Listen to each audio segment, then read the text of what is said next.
Who is the Knight? A question that has plagued Deltarune fans since 2018, and with how long that speculation has gone on, it's no surprise that there's been a lot of very different candidates proposed for our fountain opening friend. So, before Chapter 5 comes out, where I imagine we'll probably get enough information to know for certain who the Knight is, I wanted to take a trip down memory lane and think back to each chapter and who I personally believed the Knight to be at that point in time, as well as at the end give my final bet before Chapter 5. Chapter 1 is kind of the whole reason why I wanted to make this video, just because it goes to show how much things have changed over the years. If you've joined the community late, then this may come as a surprise to you with how many flame orbs this mystery has started, but back in the Chapter 1 days, no one was really arguing over who the Knight was. Probably for a few reasons. People were still trying to understand what Deltarune even was, and the Knight didn't really get much of a focus in Chapter 1, I think only getting mentioned twice, once in optional dialogue by Sham and once in throwaway dialogue during King's boss fight.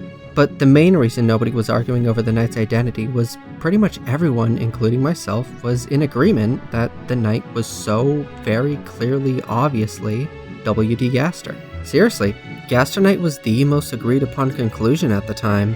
There were a few reasons for this. First, Knight was just a generally mysterious entity that could easily be tied to an existing mysterious guy who we already know is involved in the game in some way. Not to mention one of their few mentions being from Sham, who also drops the darker yet darker line, a line tying back to Gaster. But I think there are two big pieces of evidence people used for Gaster Knight. The first one is in Fangamer's Undertale's 6th anniversary stream. In the stream, Toby Fox showcased a bunch of unused tracks for Deltarune. One of the last ones shown was an early main theme for the game that may have been accompanied by an animated intro. To quote Toby Fox, "The best part would have been at the end when everyone is running up the staircase and the Knight, standing in a white door at the top of the staircase, turns around and looks down at them. People immediately were drawn to the highlighting of a white door in relation to the Knight, which seemed to parallel the very door you enter in Undertale to encounter what many players believe to be Gaster." Skipping ahead to the future, I just want to say, in the post-Chapter 4 world that I'm in, I still don't know what's up with the door. Everything else came true. There was a door, just it wasn't white. I have no clue if that still means anything. But the other bigger piece of evidence, it was more of a theory, and the evidence came first in the timeline before we heard of, like, the song and everything. The Forgotten Man, then at the time only known as the Eggman. The Eggman was a mysterious Gaster-like entity in Deltarune who you had to encounter by going back and forth between a specific set of rooms before you'd end up in some kind of room between rooms with a tree. Already that room between rooms thing already kind of paralleled the Grey Door in Undertale, and with the game just calling him a man and him seemingly disappearing after you interact with him, mirroring how the Mystery Man sprite functions. Again, Mystery Man was and still is universally agreed to be Gaster, even after 10 years. Most people just assumed the Eggman straight up was Gaster. The identity of the Forgotten Man is another topic that could be delved into, but I'll just do a quick lightning round of who I currently think it could be. Least likely but still plausible options are Papyrus or Everyman. I have zero evidence for Everyman, I just feel like it could happen. Most likely option to me is Gaster, but a separate version of Gaster unrelated to the Gaster who has supposedly been talking to us throughout Deltarune. Maybe the Forgotten Man is the elusive green stir everyone's been talking about. Ooh, he's green. Come on, the girl even greener. And other plausible options are there is no Forgotten Man and Chris made them up in their mind as a coping mechanism, the Forgotten Man is friend, or there is no Forgotten Man, but there is still someone talking to us and it's friend. Anyways, back to the Knight. I bring up the Eggman because of the very egg he gives you. People weren't sure what to make of it at the time until someone looked up what egg in Wingdings was. Wingdings being a font made entirely of symbols and heavily tied to Gaster. That's what the WD in WD Gaster is. Anytime we see Wingdings, we can be 100% certain Gaster is speaking. Egg in Wingdings, all caps, Gaster always speaks in all caps, I'm just pointing that out, is a finger pointing left and two fingers pointing up. When those directions are drawn out, you get an L shape. Why does that matter? Well, Chapter 1 had an emphasis on board games, and in chess, the knight piece moves in an L formation. And it seemed pretty case closed there. Everything made sense. It seemed like the knight was so blatantly Gaster. And that's the idea I believed heading into Chapter 2. Speaking of which,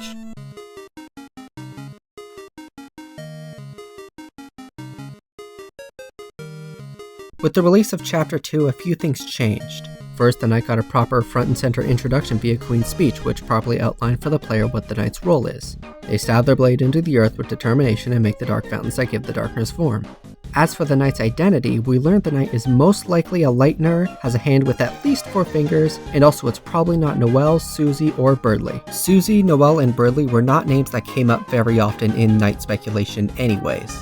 As shocking as that sounds, I know. But what about Gaster? How was Gaster Knight holding up post-Chapter 2? Well, around this time, people, again myself included, kinda moved away from Gaster being the knight, mainly because people were finally starting to understand what Deltarune was, as well as what Gaster's role in the story was, being that of a sort of outside observer. But another smaller reason people moved on from Gaster being the knight was, we had a new suspect. Chris Dreamer. The protagonist of the game, the very character we play as, was the knight. That was what was believed. I mean, that's what you had to take away from that scene, right? I mean, we saw them open a fountain. So, as said before, I stopped believing that Gaster was the knight. So, surely I thought Chris was the knight now, right? No.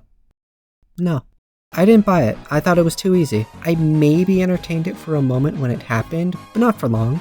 Why not, you may ask? It seemed pretty cut and dry, which is exactly what you sound like, and I got it perfect. Well, shortly before the ending of Chapter 2, Queen explains that any lightener could open a fountain as long as they have enough determination. Chris, being in possession of the Red Soul, the embodiment of determination, probably has a decent amount of determination, probably enough to open a fountain. So, clearly there's a red herring here, but what is it? Is Chris opening a fountain the red herring and they're not the knight? Or is Queen's speech about any lightener having the ability to open fountains, is that the red herring and Chris is the knight after all? Let's break down Chris Knight outside of the ending cutscene. What evidence is there aside from the so-called smoking gun? Well, if my memory serves me correctly, which it usually doesn't, I remember there being 2 other big points of evidence for Chris. The first is the game Live Alive, a game that Toby Fox has gone on record to cite as a huge inspiration to him. I have never played Live Alive. I don't know if or when I will, so do not take my word for this, but also I guess spoilers for Live Alive. Supposedly, in Live Alive, there's something of the protagonist also serving as the antagonist of the game, I think? Again, I don't know, but a lot of people linked Live Alive with the idea of Chris being the knight, serving as both the character we play as while also being the antagonist of the story. Supposedly. The other piece that I do know about is the TV. At the start and end of Chapter 1, the flavor text mentions that the TV isn't plugged in. However, at the start of Chapter 2, interacting with the TV then says that the TV is plugged in. Of course, we see Chris use the TV as a basis for what the Dark World in Chapter 3 would be themed around.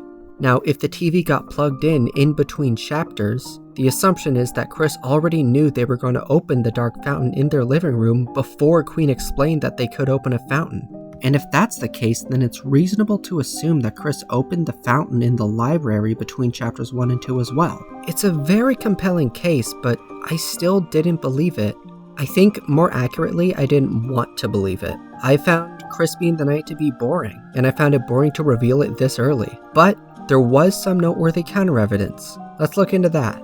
First, of course, Chris opens the fountain almost immediately after we learn any lightener could do that, maybe implying that they didn't know they could do that prior. Another pretty strong point was, why didn't anybody recognize Chris as the knight? King and Queen are dedicated to the knight, so you'd think they know the knight if they were in front of him, but also maybe they haven't met the knight one-on-one yet.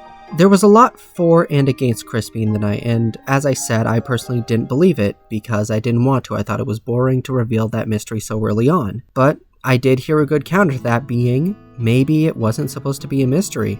Maybe we were supposed to know who it was early on, and yeah, I saw that as a real possibility, even if I didn't want to.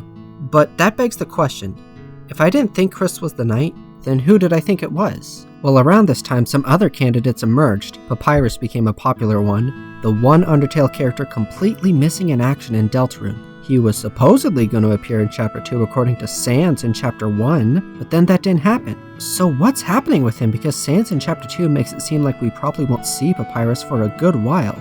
Well, what if it's because Papyrus is the knight? That's why he's cooped up in his house, because he's doing evil knight shenanigans. It would be amazing fan service, which is why I hate the idea of Papyrus being the knight. It exists purely to function as fan service and adds nothing to the narrative. Don't get me wrong, the bad guy was actually the brother of some optional shopkeeper is awesome, but also if I want to engage with this seriously, then it's really lame. It's like, hypothetically, for example, If you watch the new Avengers movie and Doctor Doom took off his mask to reveal he was Tony Stark the whole time, like that'd be stupid, right? That'd be bad writing that adds nothing but fan service. There was another idea I heard, an idea that I really liked. See, Father Alvin was doing some weird shit with Gerson's hammer, and a theory I saw proposed, what if, somehow, Gerson's hammer, covered in Gerson's dust, manifested in the Dark World as like a half-Lightner, half-Darkner pseudo-Gerson? Cause like, it's an object, but it's covered in the dust of a real person. And maybe this half-and-half Gerson, nicknamed Oberon Smog by the theorist and anagram of Gerson Boom, was the Knight. King hates Lightners but loves the Knight, which is weird because the Knight is allegedly a Lightner. But maybe if the Knight was a Lightner that could be mistaken as a Darkner, then that would explain it. I thought it was a cool theory, I really did. I liked the idea. But over time, I did come to understand that the person who made the theory was supposedly someone in the community who just didn't get it about Deltarune, didn't understand what the story was trying to say or what was going on with it. And I guess a lot of their theories were generally not taken seriously, with Oberon Smog being no exception. So I stopped entertaining it. And truthfully, I never should have in the first place. I mean, do you hear how ridiculous that sounds? Gerson Boom's hammer covered in Gerson Boom's dust, entering a dark world and becoming a half-Lightner, half-Darkner Gerson. Absurd is the only word to describe that idea. Absolutely ridiculous. Impossible. Well, I've beat around the bush a bit at this point, so let me just make it clear. Who did I think the Knight was after Chapter 2? Well, before I say it, I just want to say I understand if your thoughts on me might change. If you don't view me the same afterwards, I understand, and that's okay. That's a reasonable response. But I'm still the same person you've always known. I'm still human, just like you. And I hope we can still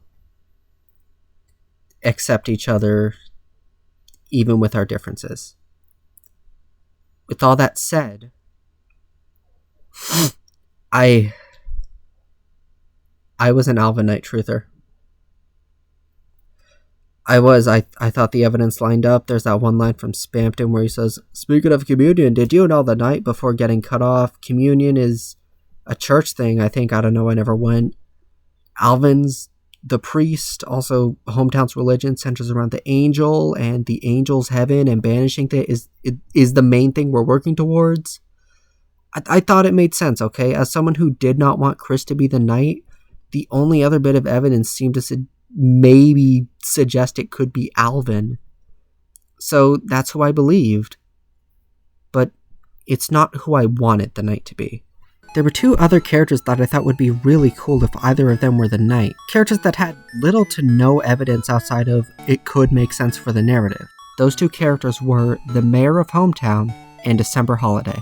The mayor was reasonably and ultimately correctly assumed to be Noelle's mother, and so most people refer to the mayor as Mayor Holiday, though her name did start with a C and Carol was a popular assumption following the Christmas naming scheme, but also so was Clarice based on a character from the Rankin Bass Rudolph film.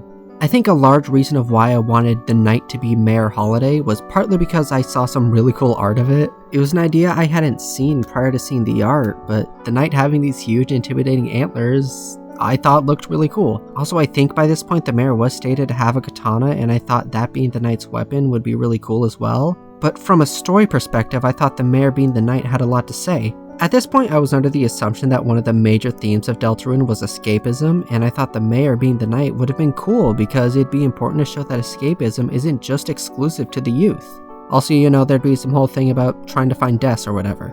On that note, Des, full name December Holiday. Similar to the mayor, I saw a really cool animation of Des being the Knight, specifically at a time where I hadn't yet entertained an idea of her being the Knight, so that made me want to entertain the idea. By this point, I generally understood Des's background. She was a missing person and was probably the mysterious voice in the code, and she had a baseball bat that could maybe be used as a weapon.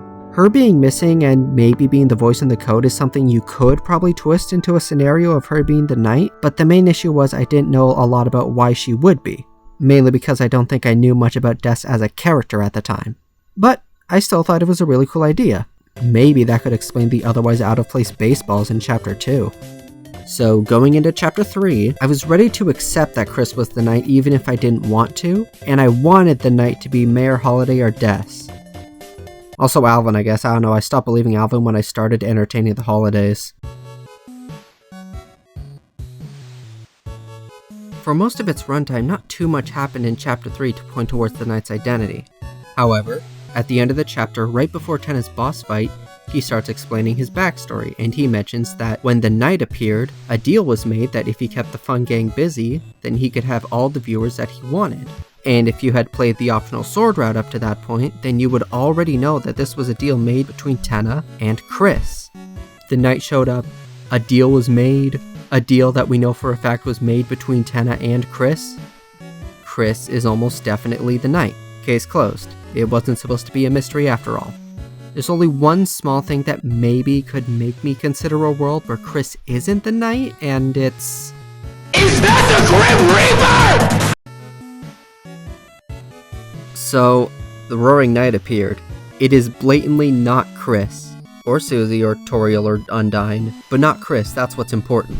Let's break down their introduction scene. Tenna gets taken out, and we see this shadowy figure with big antlers. They turn into a baseball and fly away. We catch up to them, and what do they summon? Nothing other than Papyrus's famous baseball bat. Holy shit, dude! Oh my god! So, like, it's Des. It's blatantly Des, right? The knight has deer antlers and snowflake attacks, and their weapon, briefly, is a baseball bat, and the knight turns into a baseball. Des is the only notable person at this point in the series associated with baseball, or wiffle ball I guess, same thing. You fight the knight in a room with a giant Christmas tree that otherwise has no point being there. The bitch's name is December Holiday. That's Christmas. Tenna had this whole thing of maybe you could bring Des back one day, and that poetic irony of Des as the knight killing Tenna is perfect. Chris wasn't the knight, but they sure as hell were working with the knight, seemingly. It's probably a Holiday, definitely not Noelle, and probably not Rudy. At this point, we don't know Chris's relation with the mayor, but we do know they were good friends with Des before she went missing. At this point in time, with the info we have about the knight, I was confident that the knight was a Holiday. I mean, how could it not be? And I was pretty damn sure it was Des. This is a shorter segment because it was pretty cut and dry. We saw the knight and the chapter ended. And to me, it only made sense to be Des going off of the info given in chapter 3. Also, there was less time to speculate because chapters 1 and 2 and 2 to 3 had multiple years between them to speculate. Chapters 3 and 4 released on the same day, so the time to speculate was like a few minutes at most. So, yes, if you couldn't tell, I was pretty confident going into chapter 4 that Des was the Roaring Knight. And I hadn't been this confident in a knight candidate since Gaster back in chapter 1. Which, I mean, to be fair, you saw how that turned out. So what the fuck was up with the egg and wingdings anyways, like being a knight's movement? Was that just a coincidence? How did that happen by pure coincidence? How'd that happen? So did anything noteworthy happen in chapter 4? Gerson's hammer fell into a dark world and took the form of a half lightner, half darkner Gerson. So that Oberon Smog bullshit was 100% right. 80, he wasn't called Oberon Smog and he wasn't the knight, but everything else was dead on. Holy shit. Of course, the other big thing was the Holiday Manor section. Before arriving at Noelle's house, we did learn that Noelle's mom was indeed the mayor, and her name was indeed Carol. So during the segment, Chris is on the phone with a mysterious someone. Considering that we now know Chris and the knight are presumably in cohorts, it could be assumed that the knight is on the phone.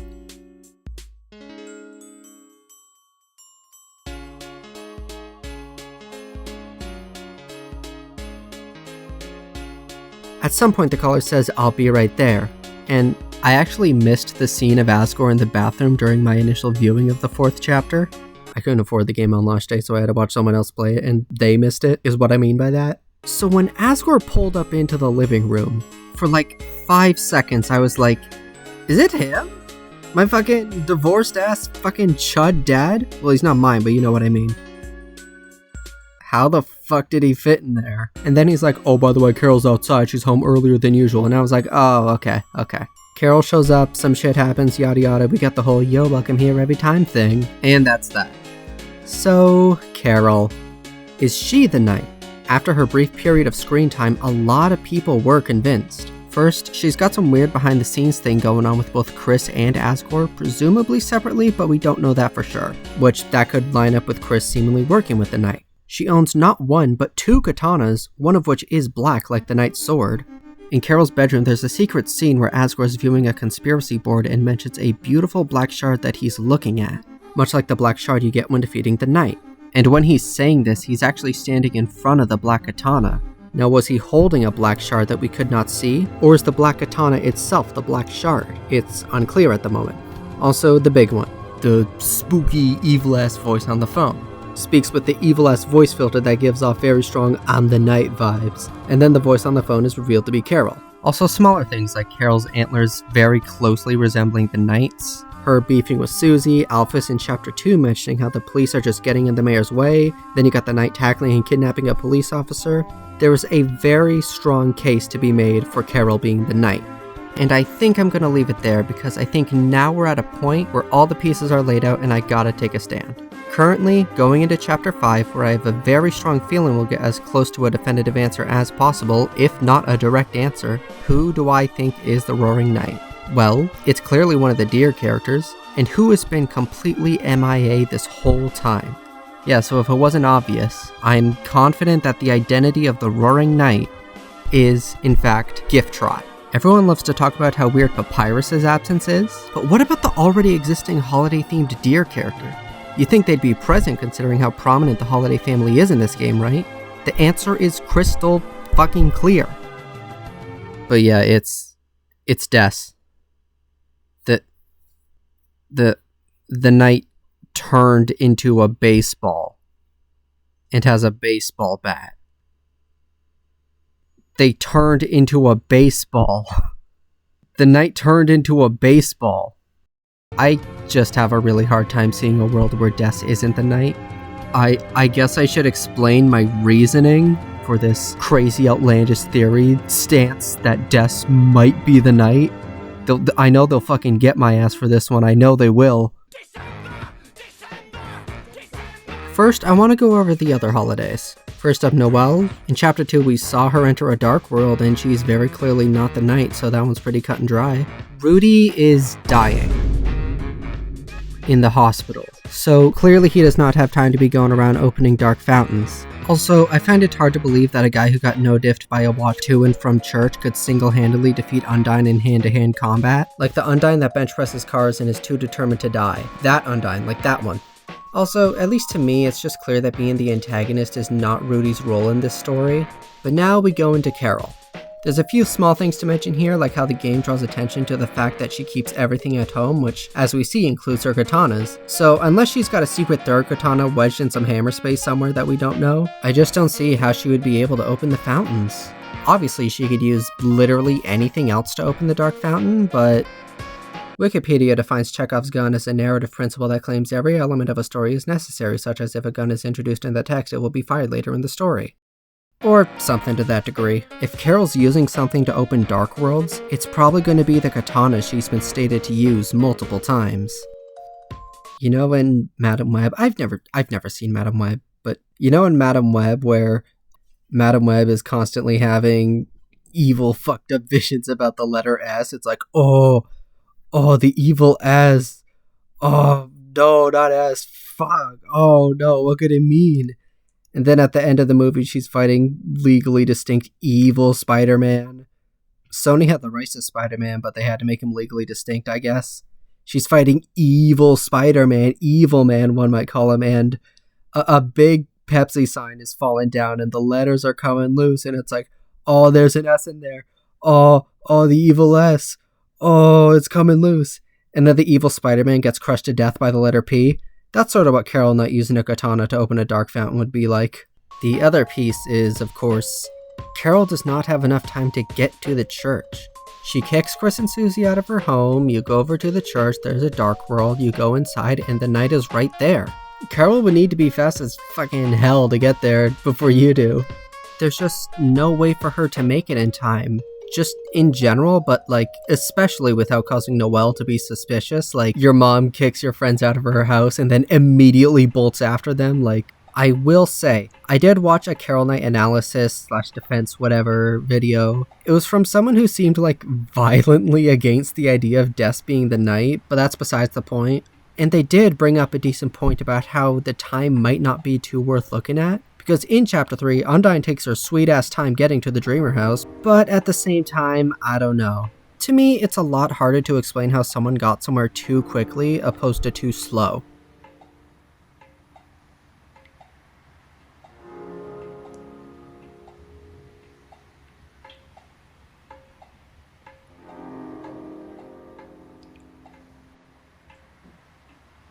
Especially when there was an easy out that they just did not use at all. You're given the option to do the Castletown segment after the Holiday Manor, so like if the game wants to give Carol enough time to get to the church, just force players to do the Castletown segment after the Holiday Manor. That'd give her plenty of time, and yet they didn't. I don't know, just with the attention to detail that Deltarune has, having a huge oversight like that just doesn't make sense to me. One more thing is the exact same point I made with Rudy, Undyne.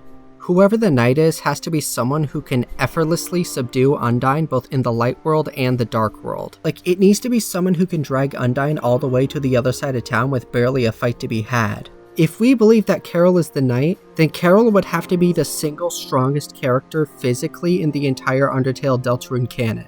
And I just don't know if I can believe that just yet. I get that she's skilled with a katana, yeah, but Undyne bench presses automobiles for fun. I don't think Carol could easily drag her like that. Unless she got on her hands and knees and started begging Undyne to go to the shelter willingly immediately after she was out of view, but who's to say Rudy didn't start doing that either. I know lingering on the idea of the knight can't be Carol because Carol can't beat Undyne in the light world sounds insane coming from someone who believes the knight is the fucking weed-smoking teenager who might be a walking corpse. I'm getting there, I promise. That was a lot of time trying to debunk Carol, but it felt necessary as she's a very viable candidate for the knight. But I still think it's Des. Through various little things such as, the knight becomes a baseball and uses a baseball bat. And there was a whole theory about how Chris attacked their friends because the slash effect on the screen makes no sense coming from the knight's direction with where the power of the swing is, unless the weapon is being swung like a bat, in which case it makes perfect sense. I've heard ideas that maybe the bat is supposed to be representative of Carol or Rudy's search for Des or whatever. Yeah, maybe. Or, cut out the middleman, maybe it's just the person who owns the bat. A bat that, unlike Carol's katanas, is nowhere to be found in the holiday home, which is weird because Carol definitely wouldn't have removed it, so I don't know. There's that poetic irony with Tenai I mentioned earlier, the knight's relation to Chris, the swag that I know for a fact Carol and Rudy don't have. Rudy might. There's someone off-screen in Chapter 4 who, considering the context, is reasonably assumed to be the knight, and they make the sound of Des's guitar when interacted with.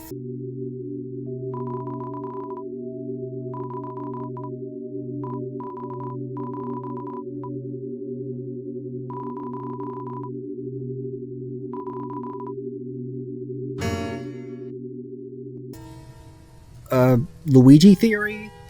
Do I need to explain what Luigi theory is? Is that even a thing, or did I just make that up? I don't even remember anymore. A whole bunch of shit, really. All footnotes compared to... Why the fuck does the knight look like that? The knight's physical appearance defies all logic of both lightners and darkners. That's not normal, that's not human, something is wrong with them. Something was wrong with him, that's not human, man, you're not regular, man. They shapeshift constantly.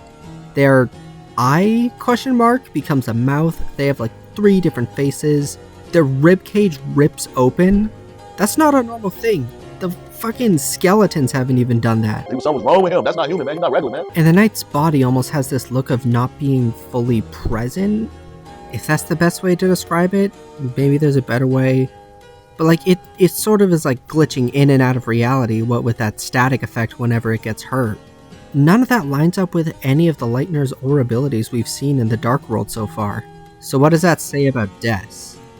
Nothing really. We don't really know much, if anything, about her. She's been completely MIA for almost 8 years or something. We have no idea if she's even alive. There's next to no information about Des. And to me, that's why it has to be her. Let's go back to Carol. Why would she look like that in the Dark World? There's no reason she would have all that shit going on with her. There's no explanation for it. But in Des's case, there's no information for it. But there being an 8-year period of no information makes it a lot easier to believe that an explanation could exist within that period once all the details are revealed. And I've heard the armor argument, that the knight's unexplainable physical traits are the result of some kind of special armor, but that's not how armor works in Deltarune either. Every bit of armor in Deltarune is somewhat grounded in reality. The amber cards? Just playing cards taped to your body. The ginger guards? Cookie cutters that you're sticking your hands through. The various ribbons? You'll never fucking believe what the hair ribbons are, dude. What armor in the light world could possibly cause Carol or Rudy or whoever to look like that? Mom, what are you wearing? It's my super cool futuristic shape-shifting holotech suit. I've always had this, Noelle. It lets me turn into a baseball. It's fucking awesome and really badass. Now go back to sleep, sweetie. I need to go destroy Chris's television. The knight's physical appearance is like the single nail in the coffin against Carol for me. Hell, I'd say Rudy has a better explanation for why he'd look like that. Maybe his illness is roaring cancer or some shit, and that's what this is, or it's his illness taking physical form in the dark world or some bullshit. It's not him, to be clear, for other reasons, mainly the Undyne thing. Actually, let's get back to that, because there actually is one piece of equipment that could provide some information about the knight's quote-unquote armor. The Black Shard. A shard from the knight's blade gained when defeating the knight. In Deltarune, your equipment is still viewable on the status screen even in the light world. This is what shows us that all of Chris's various swords in the dark world are just pencils and pens in the light world. And yet for some reason, when having the Black Shard equipped, the Black Shard is still the Black Shard in the light world. It remains completely unchanged at all. Even something like the Silver Watch, which really wouldn't change much if at all between worlds, still has a different name in the light world compared to the dark world. Why doesn't the Black Shard change? Well, the Black Shard seems to be made out of whatever the knight's quote-unquote armor is made out of, which has led to my current line of thinking. The Roaring Knight exists as the Roaring Knight in the light world. They do not change when exiting the dark world. That's the only option that makes sense to me, not only as a way to explain the Black Shard, but to explain how Undyne was overpowered so easily without making her sound nerfed to shit. In hand-to-hand combat with no magical abilities, she was up against something supernatural, so of course she'd lose. And that's why the knight was so easily able to drag her away to the shelter, because the knight's weird bird shapeshift thing did not stop once they left the dark world. The knight isn't a darkener, but it's not your standard everyday lightener either. You know, she's not like other lighteners. It's something else entirely. Something that's form does not change between worlds. Because of that, it has to be someone we haven't seen on screen yet in the present day. And there's only 4 real options for that. Gaster, Papyrus, Asriel, and Des. Gaster talks to us during the night fight, so it's almost definitely not him. Papyrus doesn't really have any counter evidence for why it's not him, but he has little evidence to say it is him too. And it's not him. Trust me when I say it's not him. He adds nothing to the story. We've went over this. Asriel is the only one to give Des a run for her money. The channel's Spooky Dude covered a fan-submitted Asriel Knight theory that honestly got me to think about it for a moment. I'll leave a link to it in the description. You should check it out because I don't want to go over everything. I want to wrap this up soon. But I thought it was compelling and it did get me to think for a minute. But I still don't think I see it being Asriel.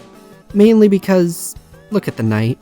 That's a deer. There's a black deer sprite in the sword route. You fight the knight in a room with a Christmas tree that otherwise has no use being there, and they use a bat. But Asriel being the twist villain for the 2nd time in a row just feels like a weird decision, and really boring. I know using vibes as counter evidence isn't everything, and I'm not really trying to, but there's a character all about writing stories and talking all predictability ruins a story. Predictable. Unreal. It is. Mix it up a little bit, like damn. Right. Press Girl. shift to sprint, more like press shift to eat my ass. And again, crazy coming from someone who thinks Des is the knight, the most agreed upon answer in the community, but still, nobody knows why she's the knight. Example, if the knight's not Des, then it is Carol. And if it's Carol, then we know exactly why she's the knight. We know her whole motivation and we've successfully predicted the story. But if it's Des, nobody knows why she's the knight. A lot of people bring up the little bits we do know of Des as proof that she can't be the knight, like, oh, Des acts this way, but the knight acts this way. Which, First of all, you're making a lot of confident assumptions about someone we haven't met yet. Like, remember when Tenna was irredeemably ontologically evil exactly like we had speculated? Because for some reason I don't. It's really weird. Something's up there. But also, what people see as counter evidence, like these personalities don't line up, case closed, I see as, man, I'm really curious to learn what caused the switch up. But maybe people are right. That drastic of a switch up doesn't happen. Like, a character who's close with a human child with brown hair and a green shirt that lives with the Dreamers being a really positive individual, but then has something traumatic happen to them that completely shifts their worldview and they become the antagonist of a Toby Fox game is something that has never happened and never will. And if you even think it had the possibility of happening, you are a bad person, maybe the worst. You were devastated when Charlie got shot. You fell to your knees crying and crying. He was your hero. You were devastated. You were like if COVID was a person but bad and there were 100 of them. And also your birthday is like September 11, 2001 and you think Sonic Unleashed is a good game. You were just that kind of horrible. To even think that, I remember hearing someone say, I think it might have been the person in the Carol Night video or maybe Spooky Dude's Azrael Night video, I don't know. But I remember someone being like, if Des is the Knight, then the whole Lost Girl thing doesn't make sense. She's not lost, she's right there, which, first of all, she was definitely still lost. Like, just because she's here now doesn't mean she wasn't lost for like 8 years. But also, like, Lost Girl has exclusively played during scenes where girls, or Rousey, have been mentally or emotionally lost. Not literally physically lost. It also plays for Mike, I don't know what that means. I don't know, maybe something with friend, I don't know. But like, I don't know, I just keep thinking, a game about a knight involving a conflict where someone who used to be a companion is now corrupted, completely black minus the white highlights in their eyes, who is mentally lost and described as lost, insert name of character. That does sound a little bit absurd, I will admit. Anyway, has anybody here played Hollow Knight Silksong? It's a really good game. I don't bring it up for any reason at all. I want to be clear, I'm not factoring who I would want the knight to be into my reasoning, but I do think it's worth saying that narratively, I do think Des being the knight is the most interesting, satisfying option. Earlier I mentioned I wanted the knight to be the mayor because I thought it would go well with what I believed to be the main theme of the game, that being escapism. And while that's still a small part, I've come to understand the further this has gone on, that the real themes of Deltarune seem to be something about achieving freedom and letting go of the past, something about breaking the chains that bind you, yada yada. And the main antagonist would certainly play into those themes. In a scenario of Carol being the knight, she's someone who refuses to let go of the past to the point where it defines her. She's very Henry Cooldown in that regard, if you will. But in a scenario of Des being the knight, she's the past itself coming back to hurt you. And to me, that's more interesting. She's very Gene Touchdown in that regard. Also, I'm not sure what freedom has to do with Carol, but again, within that 8-year period of zero information, I'm sure something freedom related could be done with Des. Maybe in that journey to get freedom is how she became the knight. I don't know, I'm just spitballing at this point. Hi, it's me from the future coming in with a different mic. You'll have to wait to find out why I switched, but if you have ears, you might be able to piece it together. Anyways, I wanted to say there was a long segment that I decided to cut, which I was a little upset about because I had some good bits in there, but I figured it needed to be cut because it was just going in complete theory territory, which I've already sort of been in for a while. But also, it was making an already longer than expected segment of an already longer than expected video even longer. Like, the segment would almost be like twice as long. Plus, I was just like adding on to it in like real time with some shit that was like conflicting with other shit that I was saying. So I'll just quickly quote unquote go through a shortish summary of random theory whatever things worth bringing up that I cut. First, I wanted to talk about Susie, and I think this was the most important one. Of all the team members, the knight seems to be used as a direct parallel to Susie the most, with most confrontations with the knight being led by Susie. And already the knight as it is works really well as a parallel for Susie, regardless of their true identity, with the knight's whole goal of carrying out the prophecy as intended versus Susie seemingly being the key to subverting that prophecy. But I thought the parallel was interesting because Susie can already be used as a parallel to Des. You know, this sort of rebellious girl who's extremely close with Noelle, Chris, and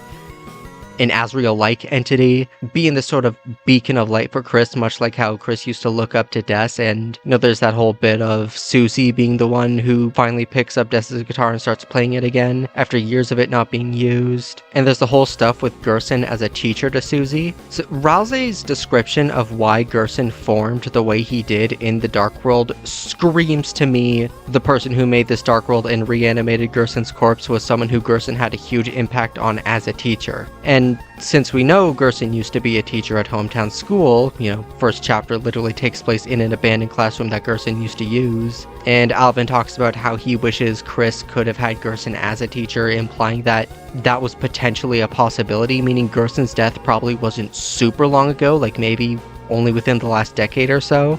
To me, that limits it down exclusively to Des or Asriel, because I know Gerson's whole bit is that, he's old, but I don't think he was so old that he was also Carol or Rudy or whoever's teacher when they were kids. I think he was definitely a teacher during Asriel and Des's time in school. And between Des or Asriel, I think Des makes more sense just due to who Gerson is as a character and how he is as a teacher. Because the idea of Gerson as a teacher having a huge impact on Des makes sense to me, because Gerson himself is, in a way, rebellious almost. Like, he reads as someone who wouldn't take fate as the certainty that it seemingly is. He very much embodies the idea that the only person who can write your story is you.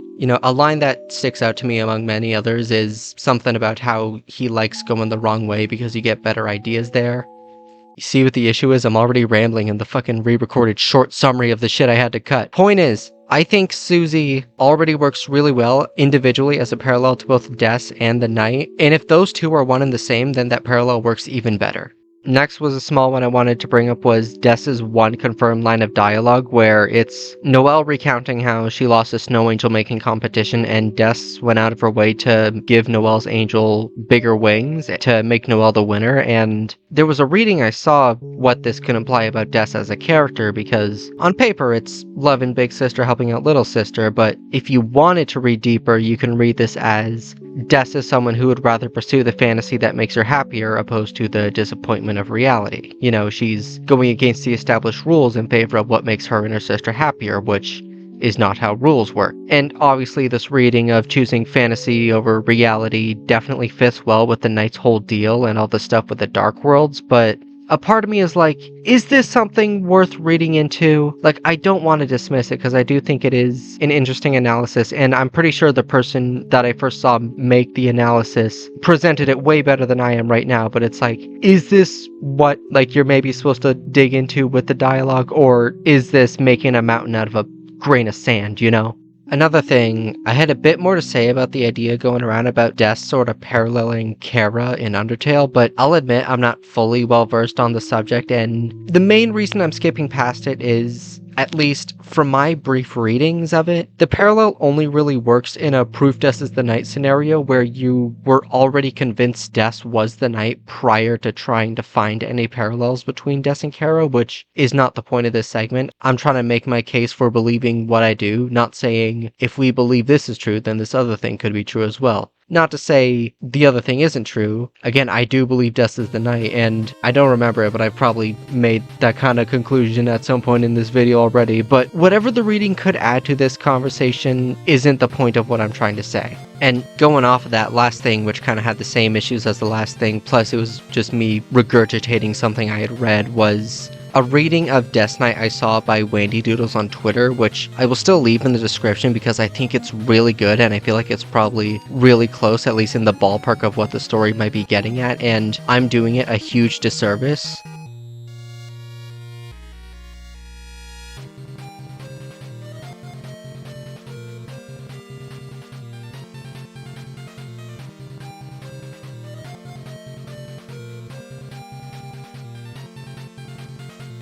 Again, I really urge you to read the original post because it's not even long, and I did a really ass job of explaining it, but that's more or less the gist. It's a great read again, but it doesn't do anything to prove that Des is the Knight, just an explanation for if you already believed Des was the Knight but still weren't sure why, or what that means narratively.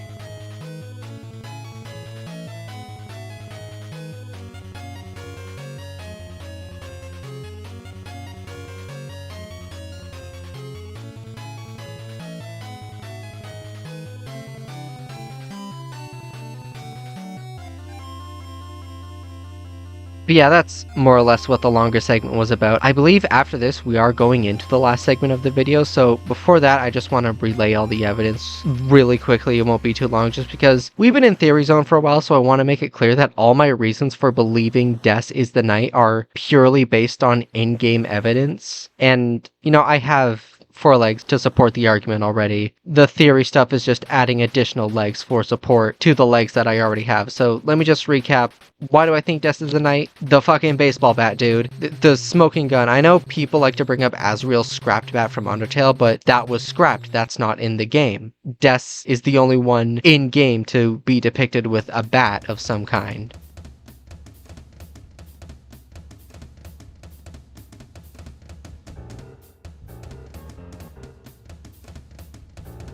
And, you know, on that note, the baseball. The knight turned into a fucking baseball. I don't know what else there is to say. And then, you know, there's just all the other evidence against the other knight candidates I brought up, you know, and, you know, the knight's weird physical appearance. Like, I guess that is a little bit theory-based, but, like, I mean, look at the knight, dude. Obviously, there's more to the knight than just, like, oh yeah, someone's just in a dark world doing some creepy shit. Clearly, something must be going on with the person outside of the dark world, too, right? Like, how can you not think that? You know, the black shard, dude. Why doesn't the black shard change? Yeah, I think that's all, like, the basic stuff. Maybe it seems like it's not a lot, but I feel like what is there is pretty strong, but also, like, you know, maybe it's not a lot just because it wasn't supposed to be a huge mystery. Maybe it was supposed to be obvious for those paying attention. I don't know. This segment's over. I'll go back to Past Me Now with Past Microphone. I bet you're really hyped to learn why I'm using a different one. This is something we in the business like to call non-linear storytelling. There's some other stuff I could mention, like Des's supposed ties to Friend, another seemingly supernatural character who seems to stay the same between both worlds, but a lot of that is theories.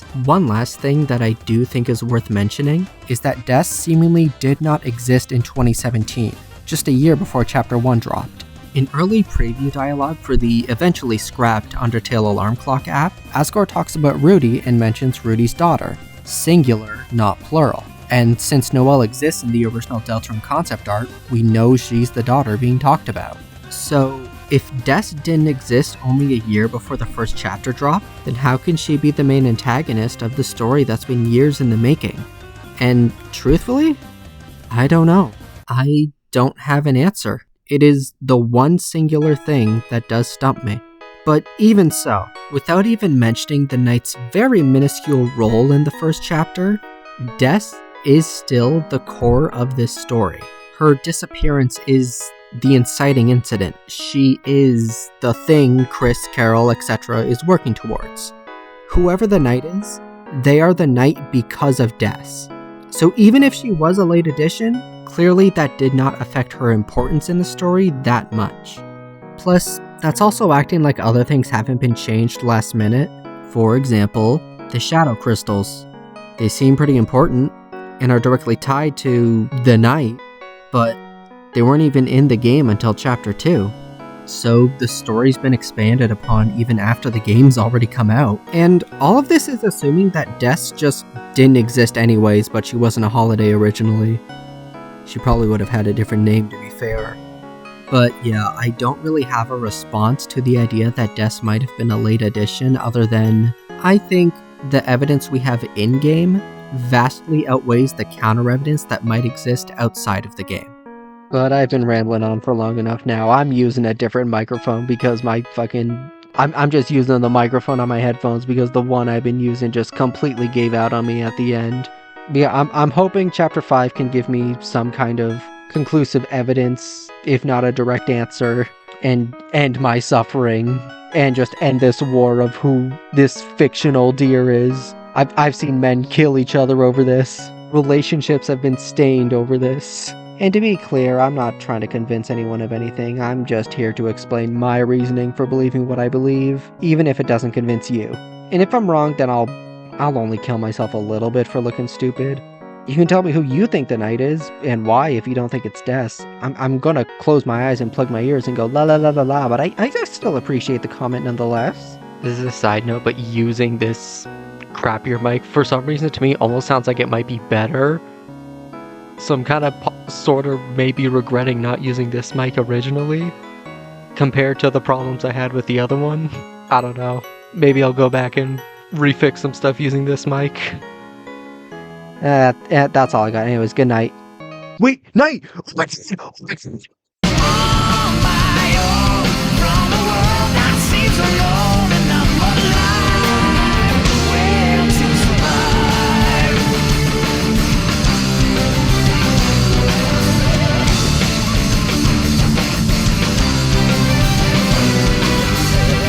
Learn the identity of.